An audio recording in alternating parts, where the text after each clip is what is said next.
आपने प्रश्न किया कि बिहार की शिक्षा व्यवस्था बहुत खराब है। बिहार की ही नहीं खराब है, पूरे देश की शिक्षा व्यवस्था इतनी खराब हो चुकी है कि मैं इसके लिए कोई शब्द चुन नहीं पा रहा हूँ, लेकिन एक शब्द मेरे अंदर में से निकला है, वो है यमुना नदी का पानी। जैसे कचरा कचरे की तरह बन गया है, उसी तरह से पूरे देश का शिक्षा व्यवस्था लाचार हो चुकी है। इसे सिस्टम को सुधारने के लिए, शिक्षा व्यवस्था को बदलने के लिए हमारे देश के युवा पीढ़ी को, हमारे देश के छात्र को सड़क पर नहीं, शांतिपूर्ण गांधीवादी तरीके से संविधान के दायरे में रह करके पूरे देश की शिक्षा नीति को बदलनी होगी। ये नहीं कि हम एक जगह कर रहे हैं, बिहार में कर रहे हैं। आप देखिए, झारखंड वही, दिल्ली वही, नीट वही, बिहार का एक भी पेपर, बिहार में कोई भी परीक्षा हो जाए, एडीओ का परीक्षा देख लीजिए, दरोगा का परीक्षा देख लीजिए, पुलिस का परीक्षा देख लीजिए, बिहार में ही नहीं पूरे भारत में शिक्षा व्यवस्था को, नीति को बदलनी होगी और केंद्र सरकार को अपने अंदर में लेनी होगी। केंद्र सरकार इसे देख नहीं रही है। आज युवा को कहती है कि हम रोजगार के सपने दिखा रहे हैं, लेकिन सपना कहाँ है? 2 करोड़ का वादा है 2014 से, 2 करोड़ रोजगार देंगे, लेकिन आज मैं मोदी जी से पूछता हूं कि क्या आपने 50,000 या 1 लाख भी भरा है रोजगार? नहीं। तो 26 करोड़ हो जाना चाहिए। वही 26 करोड़, हमारे देश में अभी 40 करोड़ बेरोजगार लोग हैं। 26 करोड़ को अगर आपने रोजगार दे दिया होता तो हम कहाँ आज आंदोलन करते? ये जो समय हम बर्बाद करते हैं सड़क पर आकर के, क्या है? ये समय मेरा कीमती है। अगर इस समय में हमको आप रोजगार देते, केला का पेड़ रोप लेते, तो हम आपको एक केला बेच लेते, तो आप देश का जीडीपी बढ़ा लेते। एक मेरे अंदर में कविता है, तुनीर में अभी बांध बाकी है, तुनीर में अभी बांध बाकी है, सिंहासन ले जान हमारी, सिंहासन ले जान हमारी, प्राण बाकी है। जिस पल सारी हदें तोड़ दी जाएगी, जिस पल सारी हदें तोड़ दी जाएगी, रणभूमि में मैदान अभी बाकी है, रणभूमि में मैदान अभी बाकी है। मैं लड़ने के लिए तैयार हूं, जंतर मंतर ही नहीं, मैं कहता हूं युवाओं को, उन छात्रों को जो पढ़ाई नहीं करते हैं, आप भी आगे आइए। क्यों? क्योंकि आपके आने वाले बच्चे भी तैयार हो रहे हैं। उनके माता पिता को भी मैं कहना चाहता हूं कि आपको भी आना चाहिए। आप घर में नहीं बैठिए, व्यूज नहीं देखिए, हर जगह धांधली है। अगर धांधली नहीं है तो मीडिया सड़क पर नहीं होती। मीडिया भी सड़क पर हमारे धूप को, इतनी बड़ी धूप में हमारे प्रश्न के लिए सरकार के लिए सामने नहीं रहती। लेकिन आज हमारे युवा पीढ़ी, हमारे छात्र पीढ़ी, हमारे पेरेंट, हमारे चाचा, देश में एक भी व्यक्ति ने ऐसा नहीं है जो खाली व्यूज बढ़ाते हैं, कमेंट करते हैं, लाइक करते हैं। लेकिन आगे आना चाहिए। कोई भी ऐसा व्यवस्था नहीं देख रहा हूँ जिससे परिवर्तन है। यहाँ पर एक नल लगा हुआ है मैम, जिस नल में, सरकारी नल है, गरीबों के लिए पानी दिया जा रहा होगा इस गर्दनी बाग के लिए, वहाँ पानी 1 घंटे में अगर सम्राट चौधरी जी आए और अपना हाथ धो के यहाँ से चल जाए तो मैं अपना सर काट दूँ। 1 घंटा में हाथ नहीं धो पाएगा, इतना पानी देता है उसमें। आप गरीबों की कल्याण करते हैं। कूड़ा वहाँ पर भरा हुआ है या प्रोटेस्ट? हम लोग का प्रोटेस्ट हो रहा, समझिए दिन रात से यही हूँ, 72 घंटा से जगा हुआ हूँ। कि सफाई क्यों नहीं? सफाई हो रही है, सफाई कर्मी आते हैं, रात को करते हैं, लेकिन नल का, पानी का बंदोबस्त ऐसा होना चाहिए ना।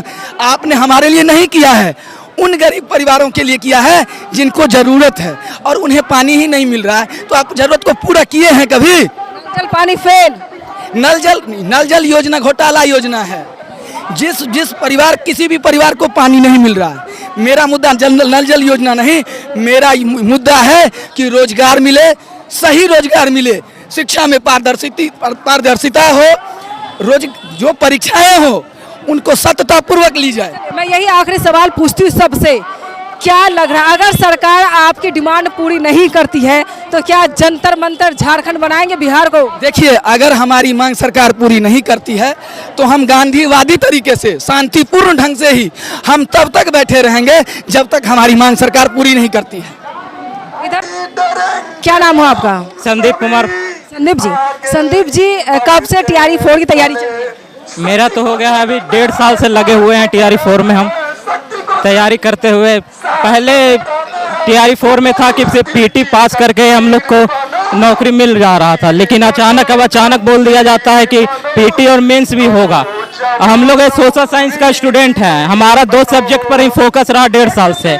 अब अचानक बोल दिया जाता है कि आपको पूरा का पूरा जीएस का तैयारी करना है, तो साथ में जीएस का अब अचानक 2 महीना में पॉसिबल नहीं है कि कोई भी विद्यार्थी कर लेगा। इससे करने से थोड़ा सा तो है कि सोशल साइंस को प्रेफरेंस मिला है, पर म्यूजिक वाला हो गया या फिर साइंस वाला हो गया, मैथ वाला हो गया, खास करके 1 to 5 वाला, उसका इतना प्रोग्रेस 2 महीना में नहीं कर पाएगा कि वो पीटी और मेंस को क्लियर कर पाए। तो नीतीश काल में ही ये सब एग्जाम होना चाहिए था, जो अब सम्राट काल आ गया। नीतीश कुमार तो बोले थे कि पहले शुरुआती में ही कि 1,30,000 बहाली आएगा। सम्राट चौधरी उप मुख्यमंत्री थे तो वो भी बोले थे, ट्वीट किए थे कि 80,000 आएगा, फिर धीरे धीरे 55,000 पर लाए और उसके बाद अब 20,000। तो हम लोग के द्वारा बोला गया तो फिर ये बोल रहे थे बार बार कि 20,000 प्लस देंगे, 20,000 प्लस देंगे, तो ये ला के 32,000। और ये 32,000 हमको तो ना लगता है कि पूरा नया वाला है, नया वाला ये नहीं है, हमको लगता है कि पुराना बैकलॉग जो भी इतना बचा हुआ है वो वाला सीट है। बैकलॉग एक्चुअली मैटर ये है मैडम कि जो भी सीट जो दिया गया है, सरकार की पूरी साफ मंशा है कि इस पे भी हम 100% वैकेंसी बहाली नहीं लेंगे। तो आप बोलिए कैसे? वो जो पीटी का पैटर्न रखे हैं जिसमें 150 क्वेश्चन का, अब एक एग्जाम्पल के तौर पे सोचिए कि हम केमिस्ट्री का फैकल्टी बनेंगे 11th-12th में, हमें केमिस्ट्री पढ़ाना 11th-12th के बच्चों को, तो हम जीके और जीएस क्यों पढ़े और इसकी हमें क्या जरूरत है, और पढ़ के हम क्या बताएं गवर्नमेंट के कि हमको आता है? अगर वही आता है तो हमें बीएड करने की क्या जरूरत है, और हमें सिविल सर्विस की तैयारी करनी चाहिए, फिर टीचर बनने का कोई मतलब नहीं है। तो इससे हम बस यही कह सकते हैं कि शिक्षा मंत्री बोलते हैं कि ये बीपीएससी किया है, हमारा हाथ नहीं है। तो इसमें हम यही कह सकते हैं कि दोनों मेंटली हैंडीकैप है, शिक्षा मंत्री भी और बीपीएससी भी दोनों मेंटली हैंडीकैप है। इनके पास दिमाग ही नहीं है कि क्या हमको करना है नहीं करना है। और आप अगर ऐसे दिमागी हालत में रहेंगे तो आप कहां से इस रिक्रूटमेंट को कंप्लीट कर पाएंगे? 32,000 वैकेंसी निकाले हैं, चलिए 30,788, बिल्कुल उससे दिक्कत नहीं है, चलिए वैकेंसी एडजस्ट है। लेकिन जो नेगेटिव मार्क आप रखे हैं तो मुझे तो नहीं लगता है कि वो 12,000 भी वैकेंसी भर पाएंगे।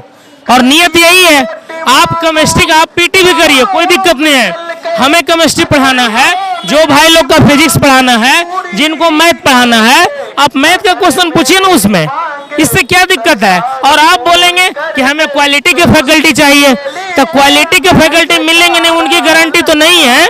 लेकिन जो शिक्षा मंत्री थोपते हैं कि बीपीएससी सिलेबस दिया है, अब बीपीएससी तो उसके हाथ में अधीन हो गया एक संवैधानिक पद पर होते हुए, तो हम दोनों को बोल सकते हैं कि मेंटली हैंडीकैप है, दिमाग से मानसिक विकलांग है ये दोनों लोग। अब कौन ज्यादा विकलांग है और कौन विकलांग कम है, ये डिसाइड करके जनता को बताएं तो ज्यादा बेटर रहेगा। एक लॉजिकल बात है, क्यों आप ऐसा सिलेबस डाल रहे हैं, नेगेटिव इतना क्यों डाल रहे हैं? आप पहले वाले पैटर्न यही करना था तो आप 250 पहले ये बात बोल दिए होते, आदमी उसके हिसाब से प्लानिंग करता। तो आप तो एक बड़ी हाई क्वालिटी के धोखेबाज इंसान हैं, और धोखेबाजी आप करते हैं और अपना पाप किसी बीपीएससी पे फेंक देते हैं कि वो कर रहे हैं, इसमें हमारा क्या मतलब है? तो ये जो झूठ बार बार बोला जाता है शिक्षा मंत्री के द्वारा, तो ये राजनीतिक मुद्दा नहीं है। राजनीतिक में सभी लोग अपने फायदे के लिए झूठ बोलते हैं। इंडिया में कोई भी ऐसे पॉलिटिशियन नहीं है जो झूठ नहीं बोलते होंगे, लेकिन आप चंदन टिक्का लगा के झूठ नहीं बोलिए। उस तरह से झूठ बोलने पे धार्मिक आहत होती है। आपको झूठ बोलना है, चंदन टिक्का ऐसे ही झूठ बोलिए, कोई दिक्कत नहीं है, आप तो झूठ के खजाना है। नेगेटिव मार्किंग और पीटी नहीं हटाते हैं तो क्या आप लोग एग्जाम देंगे या नहीं देंगे? हम लोग ये आंदोलन तब तक नहीं खत्म होगा जब तक वो नेगेटिव हटाते नहीं है। हम लोगों में पुरुष से ज्यादा महिलाओं की संख्या है, और जब भी महिलाओं जिस काम के लिए आगे बढ़े हैं तो वो संपन्न होकर के रहा है। अब ये अलग बात है कि वो इस्तीफा देने के बाद झुकेंगे कि पहले झुकेंगे। अगर ये घमंड होगा कि हम नहीं झुकेंगे तो झुक तो आपके आका भी गए हैं दिल्ली में, तो आप बिहार में क्या है, और हमारे ही वजह से वो झुके हैं, तो आपको तो झुकना ही पड़ेगा। इसलिए झूठ मत बोलिए, और झूठ बोलिए एक उसी प्रकार से बोला जाता है कि झूठों ने झूठों से कहा कि झूठ मत बोलो, झूठों ने झूठों से कहा झूठ मत बोलो, और झूठ बोलो तो मुंह मत खोलो। समझे? बस हम यही कहना चाहेंगे कि वो हमारी बातों को समझे, सुने विथ लॉजिक, इलॉजिकल नहीं। वो हर बात एक बोलते हैं कि हमको क्वालिटी की फैकल्टी चाहिए। मूर्खा महाराज, क्वालिटी की फैकल्टी चाहिए तो दोनों एग्जाम में सिर्फ सब्जेक्ट ही डालिए ना आप लोग क्वालिटी की फैकल्टी ढूंढ रहे हैं, सरकार क्वालिटी फैकल्टी ढूंढ रही है, तो मुख्यमंत्री की क्या क्वालिटी है? मुख्यमंत्री का कोई क्वालिटी नहीं है। जिनके पास नहीं क्वालिटी रहता वही क्वालिटी की बात करते हैं, और जिनके पास क्वालिटी रहता तो क्वालिटी की बात करते हैं। बिहार के मुख्यमंत्री 7वीं पास, तो 7वीं पास है तो उनको हम बीएड तो नहीं करा सकते हैं, और नहीं हम उनसे टीआरई 4 एग्जाम देने के लिए बोल सकते हैं। लेकिन अगर इच्छा करे तो आप भी बैठ के देख लीजिए, नेगेटिव मार्किंग में जितने विद्यार्थी होंगे सबसे कम नंबर आप ही लाइएगा, और अगर नहीं लाइएगा तो हम लोग नहीं ज्वाइन करेंगे। और इससे ज्यादा क्या कहें। आप लोगों ने फाइनल कर लिया है कि नेगेटिव मार्किंग हटनी चाहिए, सीट और बढ़नी चाहिए, और पीटी एग्जाम हमको नहीं देना है। पीटी का टर्म लेना कोई मतलब नहीं बनता है, और आपको लेना है तो मना नहीं कर सकते, लेकिन उसके लिए प्लानिंग 1.5 साल 2 साल पहले आप अगले टीआरई 5 के लिए लीजिए ना। कोई मना कर रहा है, उसके हिसाब से लोग प्लानिंग करेगा। लेकिन अचानक ये बात बोलिएगा और उसमें भी नॉनसेंस बात करिएगा, इलॉजिकल, जिसका कोई मतलब नहीं है, तो कब तक आदमी एक्सेप्ट कर पाएगा। अब सरकार में है तो क्या है, पैदा हुए थे सरकार से, पैदा होने के बाद न हुए हैं, तो फिर जो बात ये कर रहे हैं बिल्कुल झूठा बात है। ये टोटली बैकलॉग बहाली है। अगर रोस्टर क्लियर होता, तो मैं केमिस्ट्री का विद्यार्थी हूँ पीजीटी के लिए, तो केमिस्ट्री में एससी कैटेगरी में मैंने आरटीआई किया है 2024 स्टेट 2025 स्टेट। आरटीआई से पता चला कि एससी कैटेगरी में मात्र 225 के अराउंड लड़का पास है, लेकिन सीट कितना दिया गया, लगभग 1000 सीट है, 900 समथिंग सीट है। तो ये तो क्लियर हो गया ना मैम कि 850 750 लड़का जाएगा कहाँ, 850 लड़का कहाँ जाएगा। इसका मतलब तो सीट बच गया। दूसरे कैटेगरी के लड़का एसी में आ नहीं